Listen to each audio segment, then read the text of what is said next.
Hello friends, आज के video में हम लोग बात करने वाले हैं संविधान के बारे में और जानेंगे कि भारत के संविधान का निर्माण कैसे हुआ। क्या आपको पता है आखिर ये संविधान होता क्या है और संविधान का किसी देश पर क्या प्रभाव पड़ता है? तो आइए समझते हैं इसे भी। तो संविधान एक लिखित या अलिखित दस्तावेज होता है।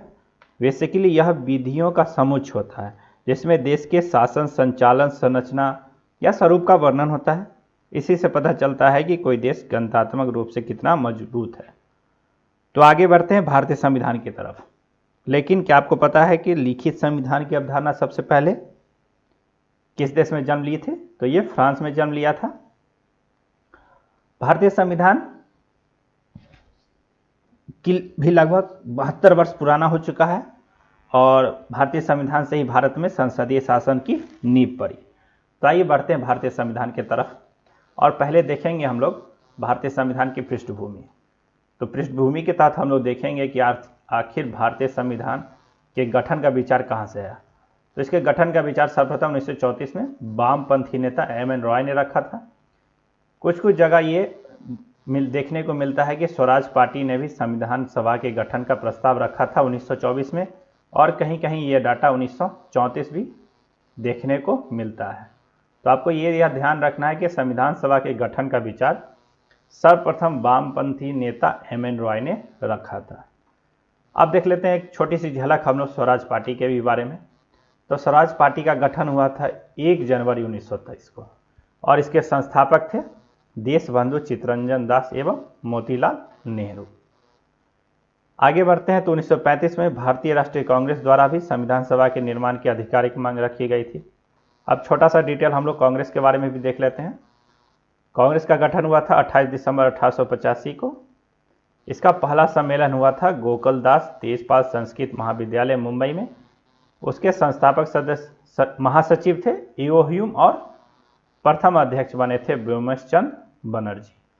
तो आगे बढ़ते हैं, फिर देखते हैं कि आगे फिर 1935 के बाद क्या हुआ। तो 1938 में जवाहरलाल नेहरू ने भारत के संविधान निर्माण हेतु वयस्क मताधिकार की बात कही, अर्थात इसमें चुनाव नहीं होना था, वयस्क लोगों से ही इसके सदस्यों की चुनाव की गई थी अप्रत्यक्ष रूप से, और इन्हीं की मांग को 1940 में सैद्धांतिक रूप से माना गया और यही प्रस्ताव जो 1940 का अगस्त प्रस्ताव था उसके नाम से यह जाना गया था। फिर सरकार ने इस पर कार्य करते हुए 1942 में क्रिप्स मिशन को भारत भेजा, लेकिन क्रिप्स मिशन पर मुस्लिम लीग ने प्रतिरोध किया और उसने मांग की कि 2 स्वायत्त राज्यों का निर्माण किया जाए, लेकिन यह प्रस्ताव अस्वीकार हो गया, जिसके कारण कि क्रिप्स मिशन भी सक्सेसफुल नहीं हुआ, यह नहीं बन पाया इससे। तो क्रिप्स मिशन की घोषणा हुई थी 11 मार्च 1942 को। भारत आया यह 23 मार्च 1942। इसके अध्यक्ष थे सर स्टोफर्ड क्रिप्स।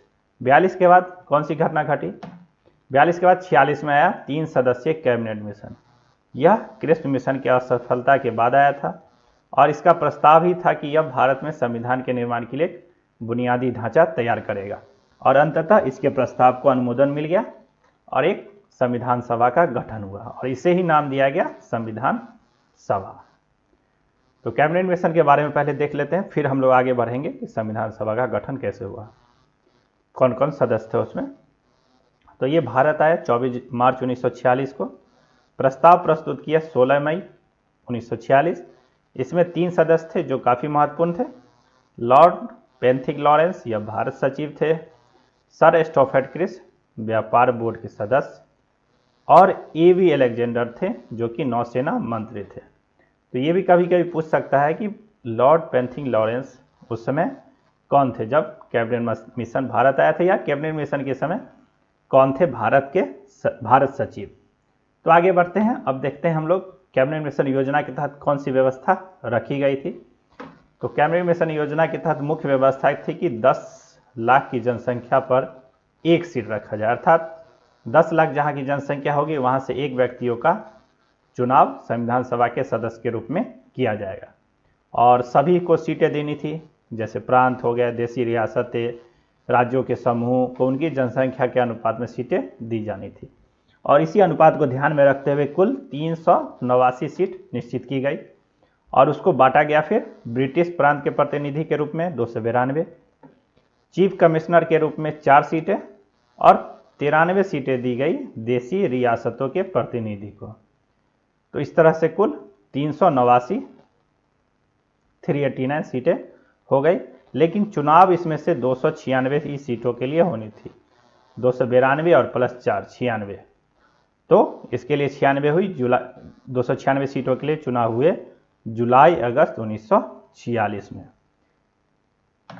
फिर 296 सीटों के चुनावों के बाद सदस्यों में से कितने लोग आए, चुनकर कितने लोग आए, तो कांग्रेस से आए 208 सदस्य थे या 208 सीटों पर कांग्रेस आई, 73 मुस्लिम लीग और 15 थे जिसमें अन्य दल और स्वतंत्र जो निर्दलीय लोग थे उसमें से भी आए 296 सीटों में से।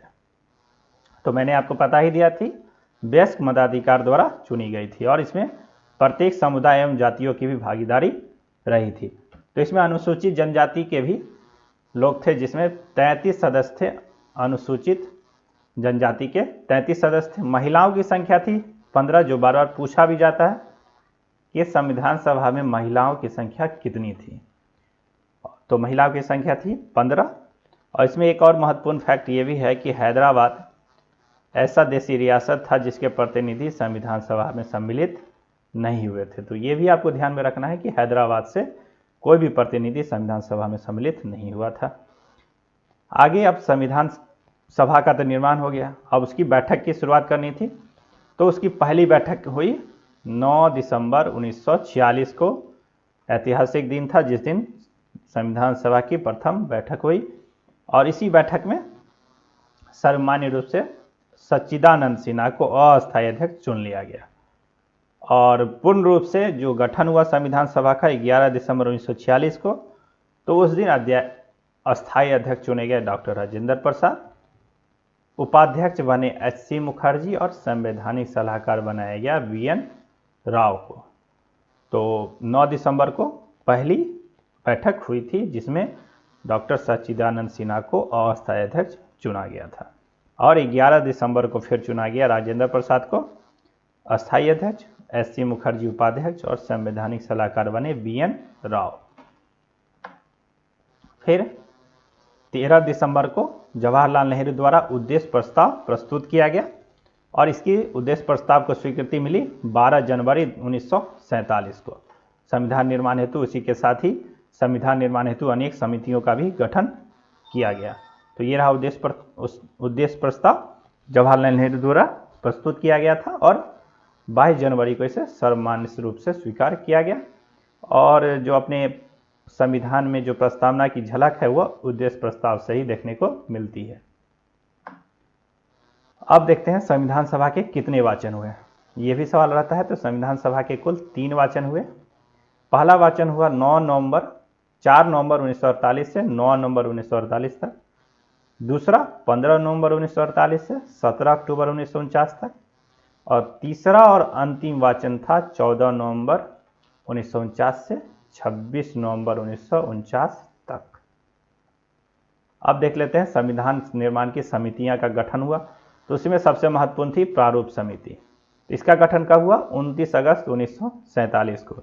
आज़ादी के बाद इस समिति का गठन किया गया। इसमें कुल 7 मेंबर थे और इसके अध्यक्ष थे डॉक्टर भीमराव अंबेडकर, जिनको संविधान का जनक भी माना जाता है। इनका चयन हुआ था पश्चिम बंगाल से, ये भी आपको ध्यान में रखना है। प्रारूप समिति के सदस्य doctor B R Ambedkar, N Gopalaswami Ayyangar, Alladi K Swami Ayyar, doctor K M Munshi, Syed Mohammad Saadulla, N Madhavrao, ये लिए थे वी एन मित्र की जगह और डीपी खेतान की मृत्यु के पश्चात टीटी कृष्णाचारी 7वें सदस्य बने थे। अब कुछ और महत्वपूर्ण समितियां देख लेते हैं उसके अध्यक्ष।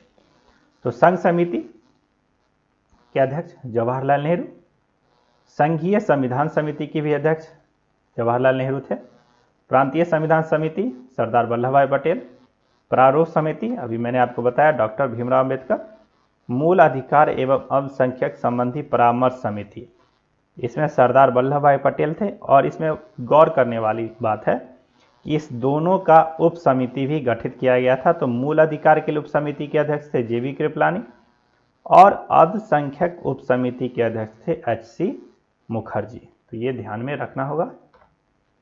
फिर है प्रक्रिया नियम समिति, डॉक्टर राजेंद्र प्रसाद। राज्यों के लिए समिति, जवाहरलाल नेहरू। संचालन समिति के अध्यक्ष डॉक्टर राजेंद्र प्रसाद। सदन समिति, ये सब छोटी समिति थी, पट्टाभी सीतारामैया। संविधान सभा के कार्यों संबंधी GV महाबलंकर। कार्य संचालन समिति KM मुंशी थे उसके अध्यक्ष और झंडा समिति के अध्यक्ष थे डॉक्टर राजेंद्र प्रसाद। अब संविधान सभा के द्वारा कुछ अन्य कार्य भी किया गया, जैसे राष्ट्रीय ध्वज को अपनाया गया 22 जुलाई 1947 को। राष्ट्रीय ज्ञान को अपनाया गया 24 नवंबर 1950। 24 जनवरी 1950 को राष्ट्रीय ज्ञान, 24 जनवरी 1950 को ही राष्ट्रीय गीत भी और 24 जनवरी 1950 को ही डॉक्टर राजेंद्र प्रसाद को प्रथम राष्ट्रपति के रूप में चुना गया था। तो ये भी ध्यान में आपको रखने होंगे। अब देख लेते हैं इससे संबंधित कुछ अभ्यास प्रश्न भी जो पूछा गया है प्रीवियस एग्जामों में। जैसे ये सवाल पूछा गया है UPPCS या IAS प्री 2019 और MPPCS प्री 2000 में पूछा गया है। भारतीय संविधान के प्रारूप समिति की अध्यक्षता निम्न में से किसने की थी? तो ये आपको डॉक्टर भीमराव अम्बेडकर है। अब दो सवाल है जिसके जवाब आपको कमेंट बॉक्स में देना है। संविधान सभा की प्रथम बैठक कब हुई? तो ये मैंने अभी आपको बताया है, ये MPPCS प्री 1990 में पूछा गया था। तो संविधान सभा की प्रथम बैठक कब हुई? कमेंट बॉक्स में जवाब जरूर दीजिए। अगला सवाल है प्रारूप समिति में निम्न में से कौन एक सदस्य सम्मिलित नहीं था? तो प्रारूप समिति में कुल 7 सदस्य थे। ये UPPCS मेंस 2012 में पूछा गया था। ऑप्शन है जवाहरलाल नेहरू, मोहम्मद सादुल्ला, AK अय्यर, KM मुंशी। ये काफ़ी आसान सवाल है, तो इसका भी जवाब चाहे तो कमेंट बॉक्स में दे सकते हैं। तो आज के वीडियो में बस इतना ही। कल हम लोग फिर आते हैं तो देखेंगे अगले वीडियो में भारतीय संविधान की विशेषता। तो आज के वीडियो में इतना ही। वीडियो देखने के लिए आप सभी का धन्यवाद।